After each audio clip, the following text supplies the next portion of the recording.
Bonjour à toutes et à tous, et me voilà à nouveau pour notre dixième cours de notre série de vidéos Initiation au langage R et au logiciel RStudio. Alors aujourd'hui, donc, nous allons voir un objet R de type particulier, c'est le data frame. Dans le cours précédent, nous avons vu les matrices et les tableaux. Aujourd'hui, ce sera le data frame. Encore une fois, pour bien comprendre ce cours, il faut avoir suivi les cours précédents. Il s'agit d'une série appelée Initiation au langage R et à RStudio. Cette série-là est numérotée, donc je vous conseille pour bien comprendre de suivre la série depuis le début. Je vais donc partager mon écran pour commencer, donc, pour aller sur RStudio et commencer le cours d'aujourd'hui. Le studio, il est là. Voilà, nous voilà sur le studio. Donc, aujourd'hui, donc, nous allons donc parler de data frame. Data frame, parfois on appelle ça data set, en d'autres langages. Il s'agit d'un jeu de données. Le data frame, qui est un objet, c'est un espèce de tableau particulier, le data frame. Là, par contre, dans les matrices et dans les tableaux, on doit obligatoirement utiliser des données du même type. Ici, c'est plus le cas. On peut utiliser des données de types différents sur un même data frame. D'accord?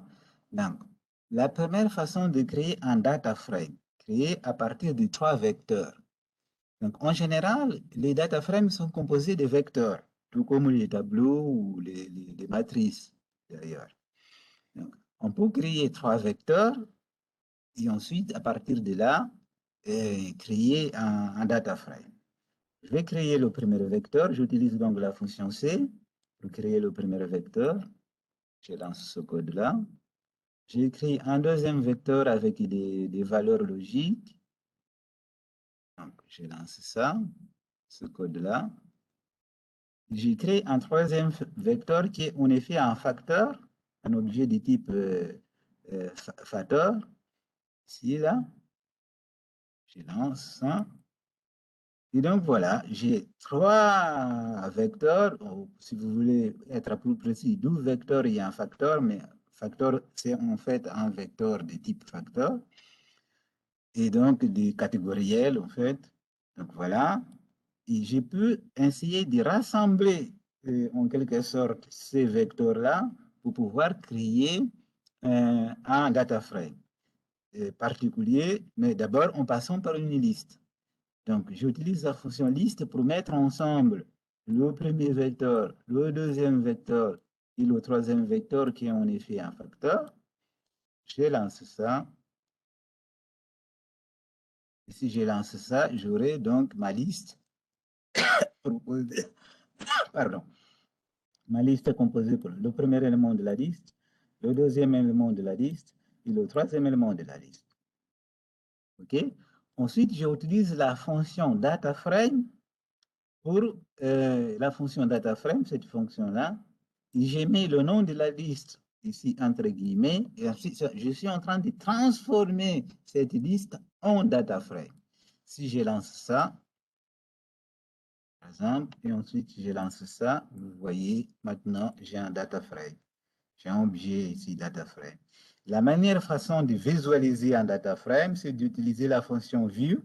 Ça permet à ce moment-là, je vais effacer ça. Si je lance ça, ça permet de visualiser le data frame ici, là. Donc ici, j'ai donc la première colonne, la deuxième colonne, la troisième colonne et les trois lignes, le data frame. Vous voyez ici les noms des colonnes, ici c'est un peu des noms par défaut. Donc je peux remplacer ce nom-là et on verra plus tard comment faire ça pour remplacer. Donc je reviens à mon script. Renommer les colonnes et les lignes, c'est là. Nommer les colonnes et les lignes. Donc on utilise une fonction d'abord qui s'appelle callNames. La fonction callNames, j'ai mis le nom de mon data frame entre les parenthèses et j'ai fait une assignation Ensuite, j'utilise la fonction combine pour renommer la première colonne. Ça veut dire que la première colonne, je vais la renommer X1. La deuxième colonne, je vais la renommer X2. Et la troisième colonne, je vais la renommer X3. Il faut que ce soit en ordre. Ça, c'est la première, ça, c'est la deuxième colonne, ça, c'est le renommé la troisième colonne. OK? Et ici, je dois avoir le nombre, le même nombre de colonnes, des noms, qui est le même nombre de colonnes qu'il y a ici dans le saut data frame. Là. Sinon, ça ne fonctionne pas. Donc, si je lance ça, à ce moment-là, j'ai renommé mes colonnes. OK? J'ai renommé mes colonnes. Je vais renommer mes lignes aussi. J'utilise la fonction rowName. En fait, cette fonction-là permet de donner les noms, la liste. En fait, c'est la liste des noms, un vecteur plutôt avec les noms de ce data frame-là. Ensuite, je vais remplacer la première ligne, je vais l'appeler Pierre, la deuxième, je vais l'appeler Paul, et la troisième ligne, je vais l'appeler Jack. Remarquez que les noms ici, comme il s'agit des caractères, sont tous entre guillemets. Alors, je vais lancer ça. Je vais lancer ça. Et maintenant, j'ai renommé les colonnes et les lignes. Et si je reviens, je fais à nouveau View pour visualiser, utilise la fonction pour visualiser mon tableau. Je reviens, vous voyez là, j'ai le nom de colonne X1, X2, X3, Pierre, Paul, Jack pour les lignes. Vous voyez? J'ai créé donc un date, je reviens, je clique ici pour revenir sur mon. Encore une fois, on peut jongler, hein? C'est ici, je viens sur mon script, ici c'est le data frame, je reviens sur le script. Donc voilà, on a créé le data frame en commençant par créer des vecteurs. Ensuite, on transformé ces vecteurs, on l'a mis en liste. Et ensuite, on l'a transformé en data frame. C'est une façon de créer un data frame. On peut le faire à ces différentes étapes-là. Il y a d'autres façons de faire. Donc, ça, c'est juste pour on peut imprimer quelle est la classe. Quelle est la classe pour savoir quelle est la structure de ces données-là. Il va nous donner, vous voyez ici, c'est écrit data frame. Ici, pour savoir, pour avoir le sommaire. Le sommaire, ça donne des statistiques et descriptifs, la moyenne, la médiane, etc., etc.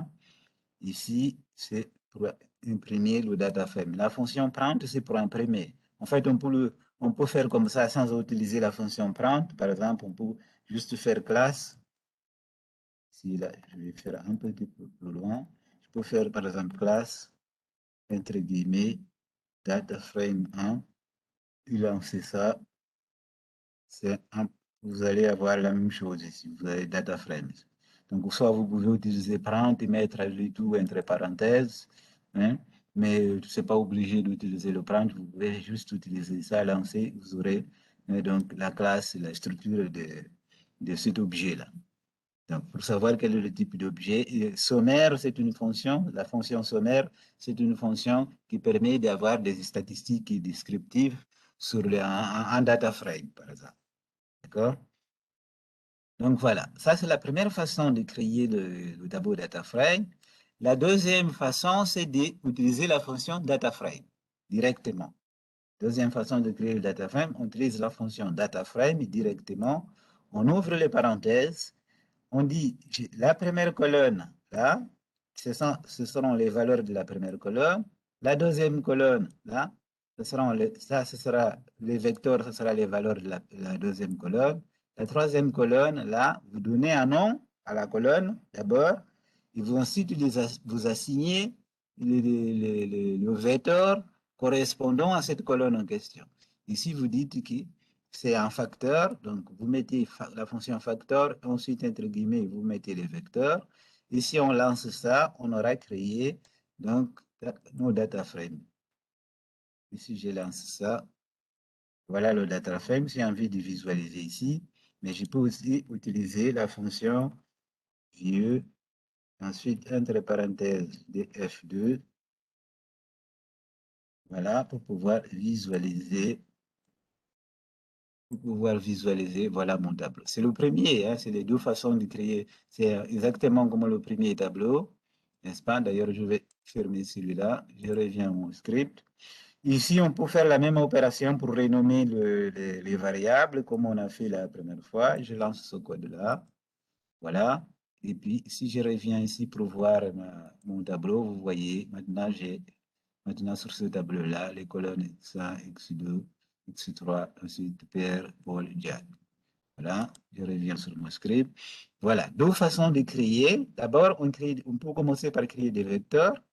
Ensuite, rassembler ces vecteurs sous la forme d'une liste. Et ensuite, transformer la liste en data frame en utilisant la fonction data frame. L'autre façon de faire, c'est directement d'utiliser la fonction data frame et créer colonne, le nom de la colonne, les valeurs correspondantes sous la forme d'un vecteur, la colonne, les valeurs correspondantes sous la forme d'un vecteur, la colonne, les valeurs correspondantes sous la forme d'un vecteur. Ensuite, pour renommer les noms des colonnes, il y a d'autres façons. En R, il y a toujours plusieurs façons de faire une opération. Ça, c'est une façon de renommer les colonnes en utilisant la fonction callName et rowName. Okay? Donc, encore une fois, ce code-là, c'est disponible dans le descriptif de la vidéo. Il y a un lien pour aller sur mon GitHub et pour télécharger ce code-là. Et ensuite, vous pouvez coller le code sur votre RStudio, un script de RStudio, et ensuite commencer à lancer le code. OK? Et toujours avec les explications. Donc, vous pourrez revenir dessus parce que j'ai toujours une partie composée d'explications, ensuite le code, l'explication, ensuite le code. Alors, il y a aussi l'indexation. Comme on a vu dans les cours précédents, on a vu l'indexation pour les vecteurs, l'indexation pour les listes, l'indexation pour les facteurs, etc. On a aussi l'indexation pour les data frames. Il y a aussi l'indexation par ailleurs pour les matrices et les tableaux aussi. Donc, le data frame, on va voir ici l'indexation. Alors, l'indexation, ça veut dire c'est accéder à une variable ou à une ligne, à une colonne ou à une ligne ou à une variable ou à un individu. Parce que généralement, les colonnes correspondent aux variables, les lignes correspondent à ce qu'on appelle les individus. Les individus qui peuvent être une personne ou un objet ou un immeuble, etc. etc. D'accord? Donc, accès aux variables, indexation par nom. L'indexation par nom, comme on avait vu lors d'un cours précédent, on peut utiliser donc, on peut utiliser donc ce symbole $. D'abord, on a le nom du data frame, DF1. On utilise le symbole $. Ensuite, on met le nom de la colonne. Dans ce cas-là, la colonne X1. Vous voyez ici, on a des colonnes ici, X1, X2, X3, etc. etc. D'accord? On revient ici. Donc, si je lance ce code-là, oh, CTRL Z pour revenir en arrière. Si je lance ce code-là, là, voilà. Donc, j'ai les valeurs correspondantes à la colonne X1. L'indexation par position, ça c'est l'indexation par nom. L'indexation par position, c'est-à-dire que je vais l'indice où est positionnée la colonne. Est-ce que c'est la première colonne, est-ce que c'est la deuxième, est-ce que la troisième, la quatrième, etc. Je fais donc df1, entre parenthèses, je mets 1 pour dire je souhaite avoir la première colonne. Si je lance ça, j'ai la première colonne. J'ai la première colonne. Alors, le format, si je vais accéder, ça c'est le format liste, si je vais accéder seulement aux valeurs, ce qui est à l'intérieur, aux valeurs de la colonne, j'utilise cette façon de faire là, le double crochet, on avait vu pour les listes. Hein. Il faut retourner voir le cours que j'ai fait sur les listes. Donc, j'utilise donc les doubles crochets ici, là, à ce moment-là. Si je lance ce code-là, j'ai accès seulement aux valeurs de la colonne. Vous voyez la différence? Si j'ai fait indexation et je mets entre crochets, j'obtiens ici là, la colonne. La colonne, vous voyez, il y a les lignes aussi. Alors que si j'ai envie d'accéder seulement uniquement aux valeurs de la colonne en question, j'ai ici les valeurs de la colonne en question sur cette forme-là, sous la forme d'une liste en fait, sous la forme d'une liste. Alors, là où ça devient intéressant, c'est que comment dans les listes, c'est un objet à une dimension. Alors que le data frame, c'est un objet à deux dimensions, c'est-à-dire il y a les colonnes et les lignes. Et nous avons ici une forme d'indexer les lignes et les colonnes. Donc, et ça, c'est, je mets entre parenthèses, je mets le nom du data frame, je mets rien ici, et je mets virgule, et je mets 1. Ça veut dire quoi? Ça veut dire que je veux avoir toutes les lignes seulement et seulement la colonne 1. Toutes les lignes, toutes les lignes, toutes les lignes et seulement la colonne 1. La première partie est réservée aux lignes et la deuxième aux colonnes. D'accord? Si je lance ce code-là, j'aurai donc ici, j'aurai donc les valeurs de la colonne 1 correspondantes à toutes les lignes. N'est-ce pas? Il y a une autre façon pour faire ça par nom aussi, en mettant ici entre guillemets DF1, le nom de la colonne, mettre carrément le nom de la colonne entre guillemets, ça, vous lancez ça, ça marche aussi. Ça, si j'ai utilisé le double crochet, ça marche aussi. Et ça marche aussi. Ça veut dire quoi? Ça veut dire qu'en fait, cette façon-là, où j'utilise le nom, ça, c'est à peu près la même chose que ça, là. Ça, là. Ici, j'utilise la position 1, 1, 1, la première colonne, la première colonne, la première colonne. Ici, j'ai utilisé le nom de la colonne en question, qui s'appelle X1, X2. C'est la même chose ici. Sauf qu'ici, c'est l'indexation par position. Ici, c'est l'indexation par position. Ici, c'est l'indexation par nom. D'accord? Ensuite, il y a cette façon aussi de faire l'indexation par nom. Vous allez voir que la plupart du temps, on utilise cette façon de faire pour l'indexation par nom et on utilise cette façon de faire là pour l'indexation par position.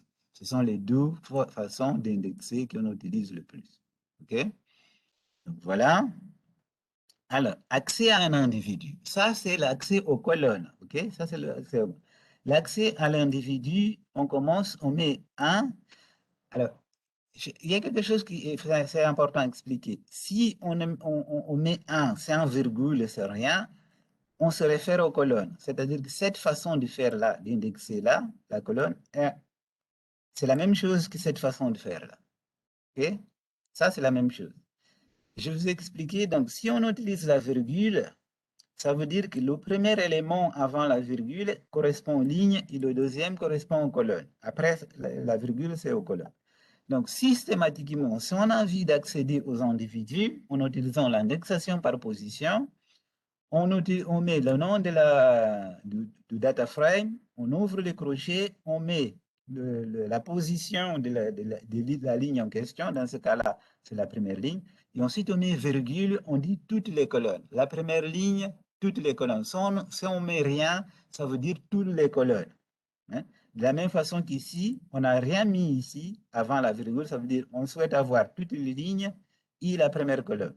Dans ce cas-là, on souhaite avoir ici, là, on souhaite avoir la première ligne et toutes les colonnes. OK? Donc, si je lance ce code-là, j'aurai la première ligne et toutes les colonnes. Ici, si j'ai envie d'avoir une série de lignes, par exemple, j'utilise la fonction C pour sélectionner les lignes en question. D'abord, je fais le nom du data frame, j'ouvre les crochets, je mets C, j'ouvre les parenthèses, j'utilise la fonction C, et si je suis en train de dire, je souhaite avoir la première ligne et la troisième ligne, virgule, je mets rien pour dire toutes les colonnes. Si je lance ça, j'aurai la première et la troisième ligne et toutes les colonnes. Je peux vous faire l'indexation par nom aussi, même si elle est rarement utilisée, en mettant le nom de la ligne que je souhaite avoir, ensuite toutes les colonnes, par exemple. Alors là, c'est là où je trouve que ça commence à être intéressant parce que c'est important. Parce que dans ce cas-là, on sélectionne les lignes et les colonnes.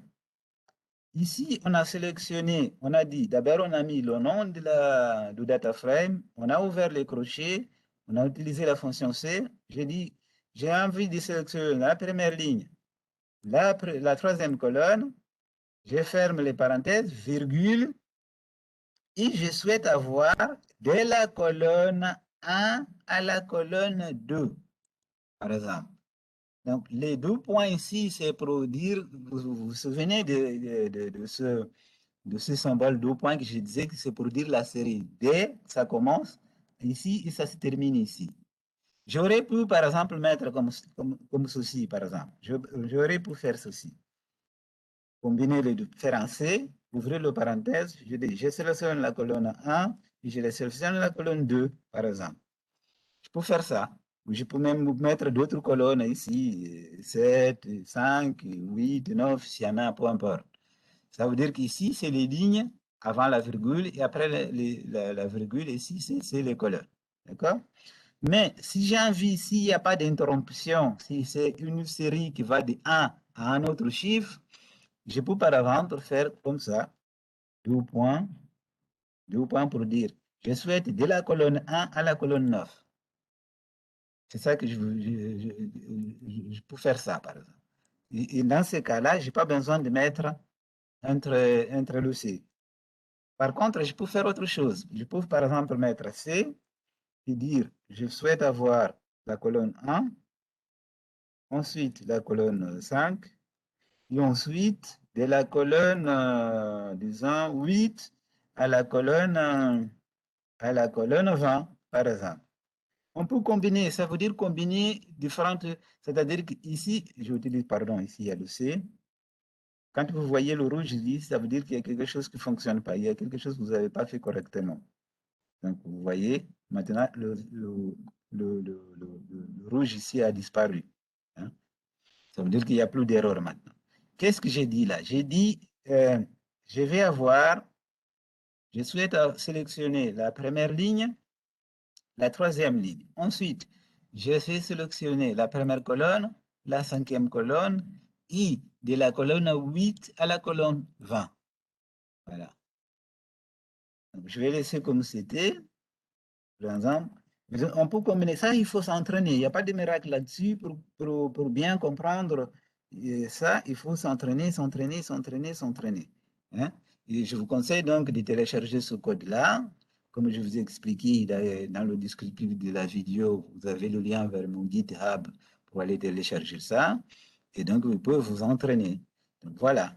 Et accès au nom de l'individu et la variable de l'individu. Ça, c'est une autre façon de faire. On le fait rarement, ça. Je mets le nom de mon data frame et j'utilise donc la fonction combine.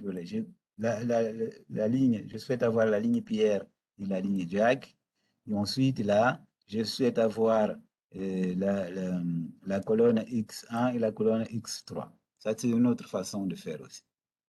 Alors, vous voyez l'intérêt de l'indexation dans DataFrame ou dans un tableau quelconque. C'est-à-dire que parfois, on n'a pas envie, lorsqu'on a un tableau, on n'a pas envie de travailler, de faire des analyses sur toutes les lignes, toutes les colonnes.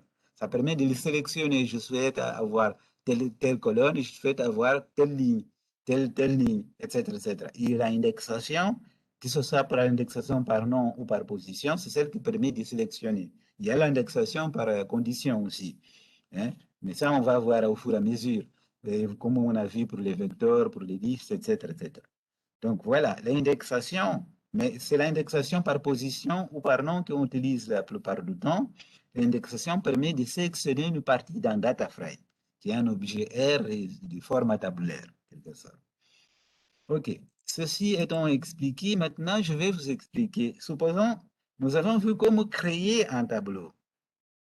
Un tableau, comme créer un data frame. Maintenant, comment est-ce que si on a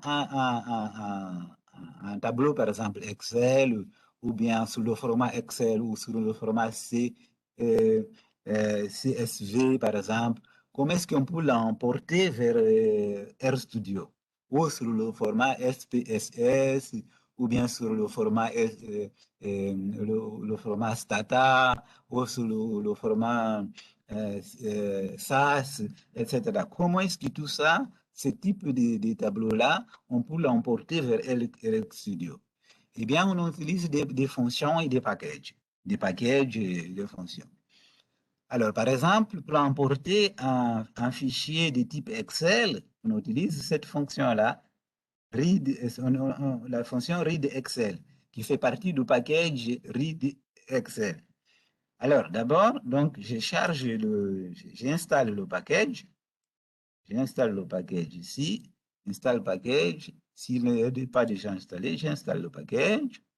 Ensuite, une fois que j'ai installé le package sur RStudio, je charge le package sur RStudio en utilisant, on a vu tout ça dans le cours précédent, comment télécharger faire le download et télécharger un package et comment lancer charger un package. J'utilise librairie, la fonction librairie pour le charger. Et en fait, j'utilise cette fonction-là, read Excel. C'est la fonction qui permet d'importer un fichier Excel. Et ça, je suis en train de simplement stocker dans une variable, le tableau dans une variable. Donc, on utilise cette fonction read Excel qui fait partie donc du package read XL. J'ouvre les parenthèses et je mets le schéma je mets donc le schéma de fichier Excel en question. D'accord? Si le fichier est sur mon ordinateur, et donc je vais aller chercher, copier le schéma de mon fichier, je le colle ici, et ensuite je donne les indications de la feuille où se trouve la feuille Excel où se trouve le tableau en question, etc., etc.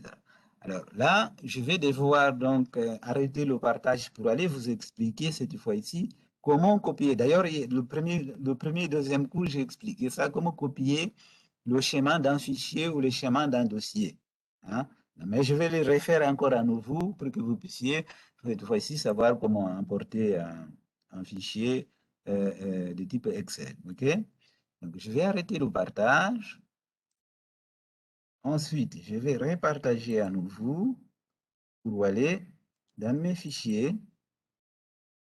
Alors non, excuse-moi, là, je me suis trompé, j'ai repartagé encore RStudio. Je repartage.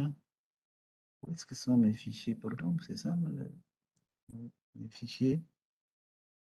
Je n'arrive pas.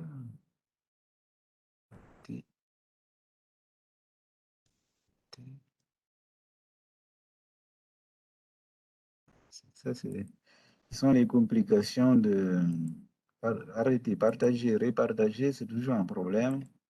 Donc, voilà. Maintenant, est-ce que j'avais réussi à partager ça?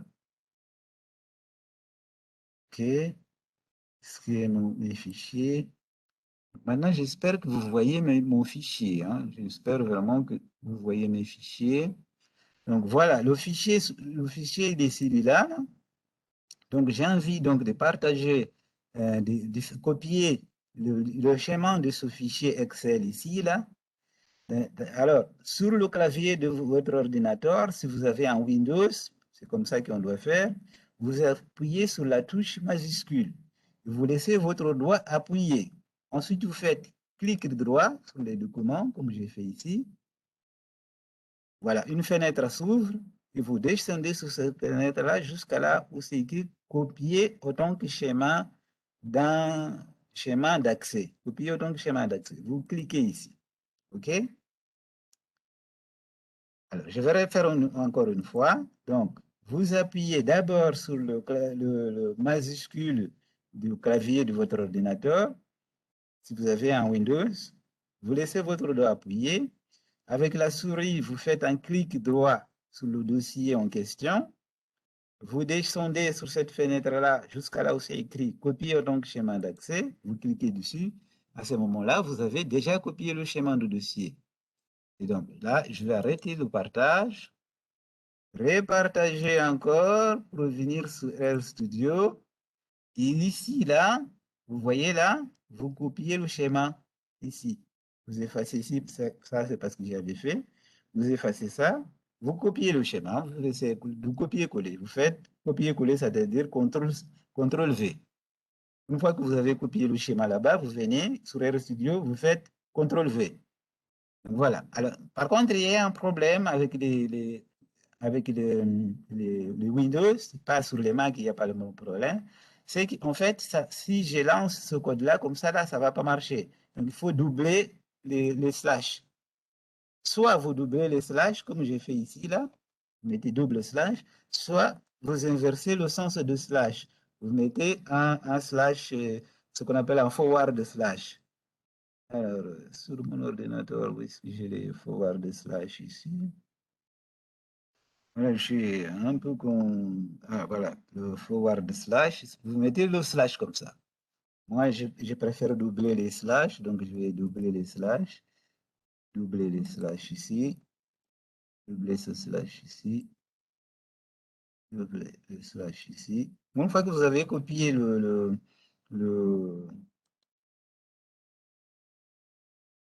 doubler ce slash ici, ensuite, voilà, j'ai doublé tous les slash. Alors ça, là, ça, c'est quoi ça? Ça, c'est le nom de la feuille et le nom de l'orange. Ça, je vais vous expliquer qu'est-ce que c'est. Mais malheureusement, je vais encore devoir aller arrêter le partage. Ensuite, repartager à nouveau. Pour aller, je vais aller dans mes dossiers, encore une fois. À chaque fois, ça pose toujours le même problème. Donc, voilà. Est-ce que je suis... Oui, je suis en train de partager. Donc, si je ouvre, je ne sais pas si on voit mon écran là, il va falloir que, ça se trouve, je vais devoir refaire ma vidéo parce que si ça ne marche pas, bon. Donc voilà. Alors, vous voyez ici, je reviens sur les fichiers pour dire que, en fait, ce tableau-là, c'est ce tableau-là, il est sur cette feuille-là. Donc, la feuille, je l'ai donné un nom. La feuille, il y a plusieurs feuilles sur ce fichier-là. Donc, ici, c'est le nom de la feuille. Varie, c'est le nom de la feuille. Ensuite, le range, c'est ça là. C'est-à-dire qu'il faut savoir quel est le range. Le tableau, vous voyez, le tableau, il ne commence pas sur la première colonne ni sur la première ligne. Dans les cas où le tableau ne commence pas sur la première ligne, sur la première colonne, donc il faut savoir quelle est la première colonne et la première ligne. Vous cliquez ici, là, et vous voyez ici, c'est C3. Il faut noter C3. Vous notez dans une feuille C3, OK? Ça veut dire que c'est là où le tableau commence. Et en fait, le tableau se termine ici, la dernière ligne de la dernière colonne. Ils vont noter ce numéro-là, parce que c'est ce numéro-là dont on aura besoin pour le range. OK? Encore une fois, d'abord, vous notez le nom de la feuille où se trouve, la feuille Excel où elle se trouve, où le tableau se trouve. Ensuite, vous notez la ligne et la première ligne et la première colonne du tableau, la dernière ligne et la dernière colonne du tableau. Ce sont ces informations-là dont on a besoin pour importer un tableau Excel si le tableau, par exemple, ne commence pas sur la première ligne ou sur la première colonne. OK? Donc, maintenant, j'arrête le partage. Je vais repartager à nouveau, malheureusement, c'est une gymnastique, décidément, et je reviens maintenant sur RStudio. Donc, voilà. Donc, une fois tout à l'heure, on a vu le schéma. Maintenant, sheet, c'est la feuille. Vous voyez ici, il faut mettre entre guillemets. Et l'orange, c'est là où je vous dis. Là, vous vous souvenez de ce que je vous dis, vous copiez C3, ça veut dire c'est la première ligne et la première colonne du tableau, d'où point la dernière ligne de la dernière colonne du tableau. Et vous mettez tout ça entre guillemets et vous fermez les parenthèses. Et n'oubliez pas de séparer les différents arguments de cette fonction-là par des virgules. Si vous lancez ça, là, je lance ça, voilà. Et si je lance ça, là, j'aurai mon tableau, par exemple, je vais faire ici vieux pour pouvoir visualiser le tableau, utiliser cette fonction-là pour visualiser le tableau. Ici, là, voilà, si je lance ça. Ah, il y a une erreur parce que ici, la fonction s'écrit en majuscule. Ça commence par majuscule. Si je lance ça, maintenant ça va marcher. Vous voyez, on a le tableau ici. Voilà le tableau qui est là. On a importé un tableau Excel euh, ici on a importé le tableau Excel dans RStudio. Et maintenant, ce n'est plus un tableau Excel, c'est un objet data frame. OK? On peut par exemple, je peux utiliser ici la fonction classe pour savoir quel type d'objet. Et vous allez voir qu'est-ce qu'il nous va nous dire. GF plutôt. GF1. Voilà, la classe, qu'est-ce qu'il va nous dire? Alors, vous voyez ici data frame. Il dit aussi que c'est aussi un objet. Ça, on verra plus. Ça, vous verrez, vous pouvez chercher. Il y a d'autres formats. Il y a le data frame, il y a d'autres formats de tableau. Donc, il a mis les trois formes ici, mais c'est essentiellement un data frame. OK? Donc, voilà. Vous avez donc vu comment importer donc un fichier de type Excel. Hein? Un fichier de type Excel il faut copier le schéma. Si le fichier est sur votre ordinateur, il faut copier le schéma du fichier en question et, et donc utiliser le package read Excel et la fonction read Excel. Et ensuite, avec les arguments de différentes. Il y a d'autres arguments de cette fonction-là pour l'emporter. Supposons que vous avez pas le tableau n'est pas sur votre ordinateur, il est sur une base de données, mais sur le format Excel. Il suffit de mettre le schéma vers la base de données en question ici. Cette fois-ci, ce ne sera pas le schéma de votre ordinateur, ce sera le schéma ou le site internet, etc., etc. OK? Donc voilà. Alors, maintenant, je vais utiliser un package questionnaire. Ça, c'est un package où, pour aller vers un tableau, on avait fait ça lors de notre premier cours, par exemple. Je lance donc ce package-là. J'installe ce package-là, je le charge. C'est un package qui permet de traiter des données. Il y a des tableaux dedans, à l'intérieur. Donc, je lance ça. Et ça, c'est un autre package qui permet aussi de faire le traitement des données qui s'appelle Deplir. Je lance ça. OK, comme il est déjà chargé sur mon ordinateur, donc il me donne cette information-là. Donc, je l'ai. Je charge seulement ensuite sur mon ordinateur. Voilà. Encore une fois, concernant les packages, je vais revenir dessus dans les cours à venir, sur les packages, sur les fonctions. Et donc, ce package-là, sur ce package-là, il y a une fonction data qui permet, d'abord, qui permet de télécharger.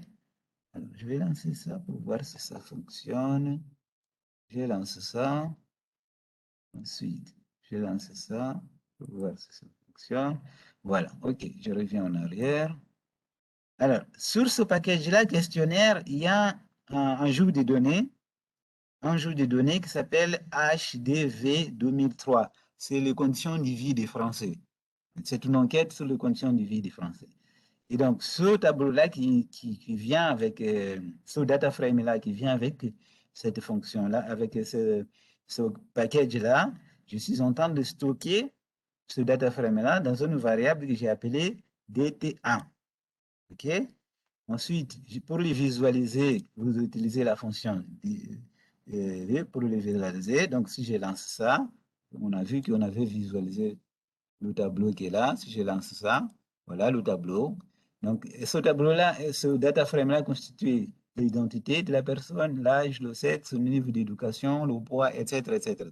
Il y a d'autres variables ici. Et il y a d'autres variables ici. Et donc, bon, je vais pour l'instant, ça, je vais éliminer ça, donc ça va me faire un petit peu de la place. J'élimine ça. Donc voilà, ce tableau, je reviens donc sur mon script. Alors, si j'ai envie de savoir combien de lignes, combien de variables a de colonnes à ce tableau-là, j'utilise la fonction dim, je mets le nom de data frame en question entre parenthèses. Vous voyez, on commence toujours par les lignes et ensuite les colonnes. Donc, on a ici 2000 lignes, c'est-à-dire 2000 individus qui ont répondu à l'enquête et 20 colonnes. Je vais savoir quel est le nom, la liste des colonnes du tableau. J'utilise la fonction callNames. Tout ça, on a déjà fait. Hein? CallNames, je lance ça. Vous voyez, tout ça, c'est la liste des noms. Identité, âge, sexe, etc., etc. Je vais avoir le nom des lignes de chaque colonne. Excuse-moi, les lignes, s'il y a des noms des lignes de chaque data frame, excuse-moi. Les lignes de data frame.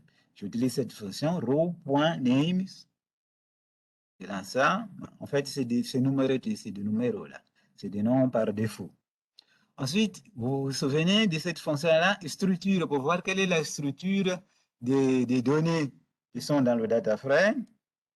Ça, vous allez voir quel est le résultat. Voilà.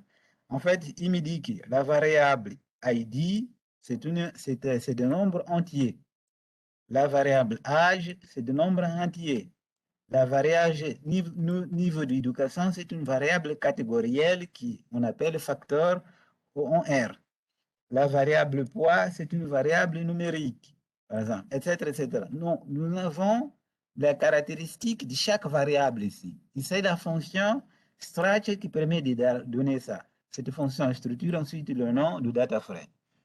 Alors, la fonction summary permet d'avoir les statistiques descriptives de ce data frame-là. D'accord? Si je lance cette fonction-là, tac, donc voilà, j'ai les statistiques descriptives ici. La valeur minimum, la valeur, la médiane, la première quartile, le troisième quartile, la valeur maximum, etc., etc. Donc, variable par variable, vous aurez des statistiques descriptives, variable par variable. Hein. Variable par variable, il va vous donner les statistiques descriptives. La variable GLIMS permet aussi d'avoir des informations sur les variables en général et des informations pour voir quelle est la structure. Par exemple, int, c'est-à-dire c'est un entier, c'est des numéros entiers. FCT, ça veut dire c'est des facteurs. Double, ça veut dire que c'est des décimales, etc., etc. Donc, cette glimpse est une fonction qui permet d'avoir la structure aussi, une fonction qui permet la structure d'un tableau. C'est vrai qu'on utilise davantage la fonction str ici. Donc, table là, c'est là où table permet d'avoir, de faire de faire un tableau, un triplat, ce qu'on appelle un triplat, ou un tableau croisé, c'est-à-dire des fréquences. Ça permet d'avoir des fréquences en quelque sorte. Et donc, j'ai mis des variables. Alors, voilà où ça commence à être intéressant. J'utilise la fonction table ici. J'ai choisi des colonnes. Ça, c'est l'indexation par nom. Souvenez-vous, on a vu ça dans les cours précédents, l'indexation par nom. J'ai mis le nom de data frame, j'utilise le symbole $, et le nom de la colonne. D'accord? Et j'ai mis ici le nom de data frame, le $, et le nom de notre colonne. Si je lance ça, qu'est-ce que je vais avoir? Je vais avoir un tableau croisé où j'ai par sexe, est-ce que la personne bricole ou pas? Ça, la variable bricoler, c'est une variable catégorielle, oui ou non. C'est ce qu'on appelle un facteur en R, où il y a deux modalités, oui ou non. Donc, on voit ici sur ce tableau-là, croisé, et les gens qui bricolent, c'est-à-dire qui ont dit oui, il y en a la plupart qui sont hommes et moins de gens qui sont femmes. Donc, vous commencez à voir l'intérêt de l'indexation maintenant. Hein? C'est-à-dire que j'ai choisi, j'ai sélectionné les colonnes, j'ai fait un tableau croisé. Voilà, en utilisant la fonction table. Et je peux stocker par exemple, le résultat de cette fréquence-là dans un autre tableau, et c'est ça que je suis en train de faire là. J'ai stocké dans un tableau, et voilà. Et maintenant, je peux faire ça. Voilà. Bon, vous commencez à voir l'intérêt des choses là. On ira plus loin dans d'autres circonstances, mais vous voyez comment on commence déjà à travailler sur des data frames, des tableaux, etc., etc. OK? Donc ça, maintenant, on va revenir. On a vu comment importer un fichier Excel. Supposons que vous avez un tableau en data frame, vous voulez l'exporter. Il y a plusieurs façons de faire ça. Une des façons, c'est de faire copie. Vous utilisez la fonction copie, il copie le tableau. En fait, il le copie sur la presse papier. Ensuite, vous pouvez aller ouvrir un document, un fichier Excel, un fichier Excel ou un fichier Hold, et ensuite vous copiez, vous faites coller, c'est tout. Vous copiez, vous faites copier là, ça va copier. Ensuite, vous allez dans un autre fichier Excel ou bien un fichier un fichier Word, par exemple, si vous utilisez, euh, si vous utilisez Windows, et vous copiez. Par ailleurs, permettez-moi de revenir un peu en arrière, pour copier le schéma d'un dossier sur ce que je vous ai expliqué là est valable pour les Windows et vous pouvez aller chercher sur Internet comme copier le schéma d'un fichier ou d'un dossier pour les Mac, pour ceux qui utilisent les Mac. Donc voilà, ici c'est pour copier. Donc comme là, on a ce tableau-là de fréquence qu'on a eu là, tableau croisé. On a envie de l'exporter. Il suffit de faire copier. Et ensuite, vous allez ouvrir un fichier Excel ou bien un fichier Word et vous copiez. Voilà, vous faites coller, excuse-moi, vous faites coller. Copier ici, vous utilisez cette fonction-là, puis vous ouvrez un autre fichier, vous faites coller. Donc là, je donne quelques explications aussi sur d'autres formes de faire copie en utilisant copie. Je ne vais pas rentrer dans les détails. Alors, on peut exporter, par contre, au lieu d'utiliser la fonction copier, mais on peut utiliser un package. Utiliser le package et une fonction de ce package-là pour pouvoir exporter un tableau ou un data frame. Alors, dans ce cas présent, il y a les explications ici. Là, vous pouvez revenir encore une fois sur ce code-là. Donc, d'abord, je télécharge, je vais donc installer le package en question là, sur mon ordinateur. Ensuite, je charge le package sur le package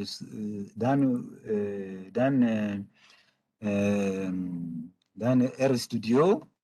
Le package s'appelle XLSX. Ensuite, pour exporter un fichier, un data frame, vers mon dossier de travail. Mon dossier de travail, souvenez-vous, au début de cette série de cours, c'est pour ça que je vous ai expliqué comment créer un projet et associer à ce projet, il y a des dossiers. Ça veut dire que tout ce que vous faites dans RStudio, les fichiers, tout ça que vous créez, vont aller se enregistrer dans le dossier en question. Donc, vous utilisez la fonction write XLSX. Il y a un argument, l'argument X égale au nom du data frame en question que vous voulez ensuite exporter. Ensuite, vous faites file, c'est le deuxième argument de la fonction, égale. D'abord, vous mettez le nom, sur quel nom vous voulez enregistrer ce fichier en question dans le dossier de votre ordinateur. Mon fichier, et point, vous mettez l'extension XLXL. D'accord? Ça, c'est à vous. Vous pouvez mettre exactement le même nom qu'ici, si vous voulez, mais si vous veillez à mettre tout entre parenthèses, OK? Donc, ici, d'abord, ça, c'est le nom. Ici, X égale au nom de votre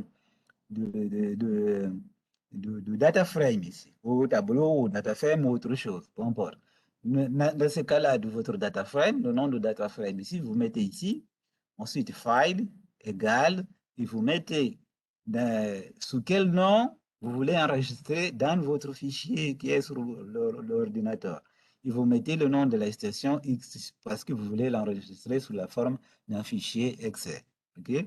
Si vous lancez ça, ce code-là, ensuite vous allez dans les dossiers de votre projet, là, associé à votre projet, vous allez retrouver le tableau sous la forme Excel, par exemple. Le data frame, cette fois-ci, sera un fichier Excel. Voilà comment on exporte. On a vu comment importer un fichier Excel. Maintenant, on est en train de voir comment exporter un fichier sur un format Excel. On utilise ce package-là et cette fonction-là et de cette façon-là. Il y a une autre fonction, ça c'est plus de détails parce que, par exemple, si on a envie non seulement d'exporter le fichier, mais ensuite de dire la feuille, de déterminer dans quelle feuille j'ai envie d'enregistrer, c'est pareil. On met ici, c'est le nom de data frame, tel qu'il est ici, vous l'avez créé dans RStudio. C'est le nom du fichier sur lequel nom vous voulez, excuse-moi, sur lequel nom vous voulez l'enregistrer dans votre dossier. L'extension ici, en fait, vous faites sheet, vous donnez un nom, vous voulez dire que je vais enregistrer ce tableau-là dans la feuille Excel qui va s'appeler feuille 1. Vous voyez? Vous pouvez aussi utiliser sheet name, par exemple, sheet ou sheet name. OK? Donc ça, c'est quand vous voulez spécifier en quelque sorte. Voilà. Un autre package qu'on peut utiliser, parfois ce package-là, le package XLSX, parfois a des problématiques avec Java, parce que RStudio fonctionne souvent avec Java, et parfois il y a, il y a aussi des packages qui fonctionnent avec Java, et parfois il y a des problématiques. Si ça ne fonctionne pas, vous utilisez un autre package que celui-là, là, le package OpenXLX excuse-moi, OpenXLSX, vous installez le package, vous cherchez le package, ensuite c'est la même fonction write XLSX, X égale, ça c'est la même chose, ici on fait la même chose, ça c'est le nom du data frame, et ensuite file, ici vous allez mettre le nom, entre guillemets, le nom, sur quel nom vous voulez l'enregistrer dans le dossier de votre ordinateur et l'extension, et vous allez exporter votre fichier sur un format Excel. Comment importer et exporter un fichier CSV? Là, je ne vais aller pas dans les détails, sinon on va perdre longtemps. Là encore, là, on n'a pas besoin de packages, puisque c'est déjà inclus. Ce sont des packages qui font partie d'R, mais on utilise la fonction read Excel pour importer un fichier. Pour importer un fichier, excuse-moi, pas Excel, CSV. Pour importer un fichier CSV vers RStudio, on utilise cette fonction-là. On n'a pas besoin de chercher un package parce que c'est un package qui est déjà dans RStudio automatiquement.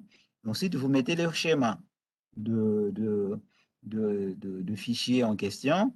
Vous pouvez aller sur Internet et chercher sur cette fonction-là. Elle a des arguments. Si vous cherchez sur un moteur de recherche, vous écrivez en anglais R, vous écrivez fonction, par exemple, vous écrivez comme ça, allez.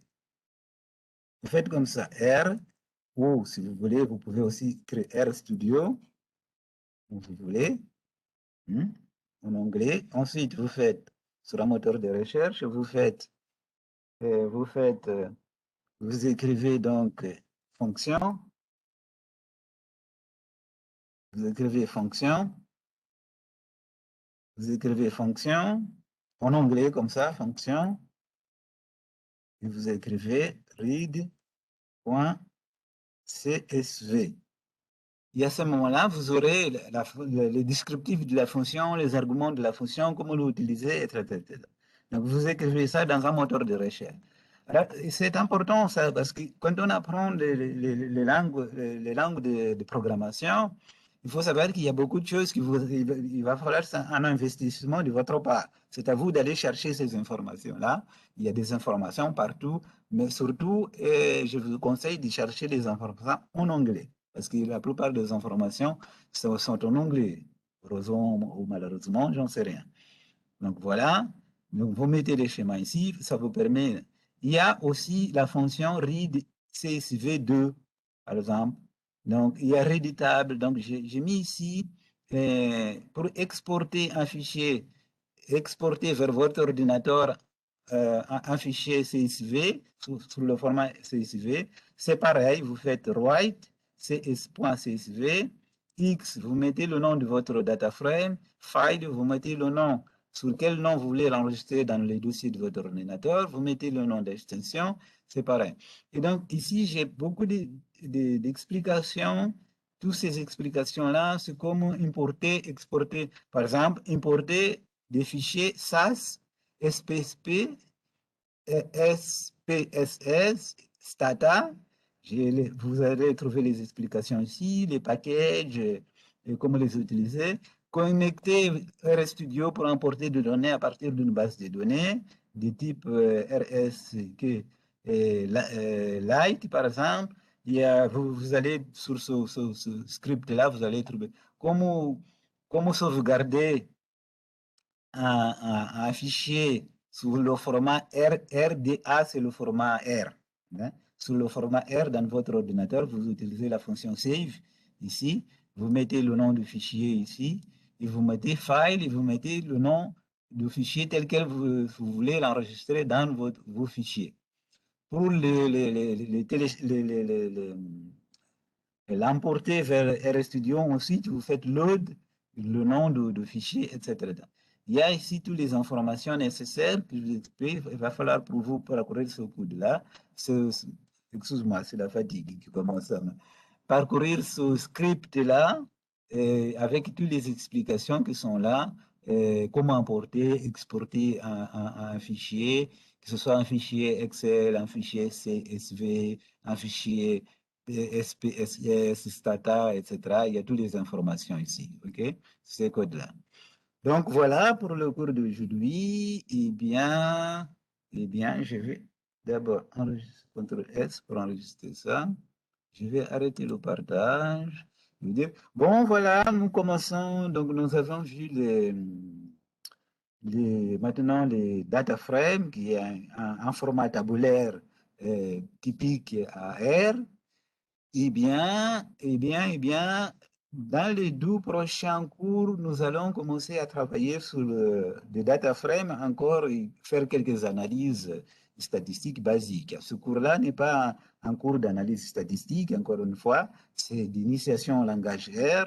Et ensuite, bon, bah, écoutez, pour le reste, vous allez essayer de développer, d'essayer de voir comment vous pouvez faire des analyses, etc. Mais je vais essayer de vous donner quand même l'essentiel pour que vous puissiez avoir un bon départ et ensuite chercher. Encore une fois, à la fin de cette série-là, je vais vous indiquer l'indication d'un livre qui m'a servi, moi, à apprendre le langage R.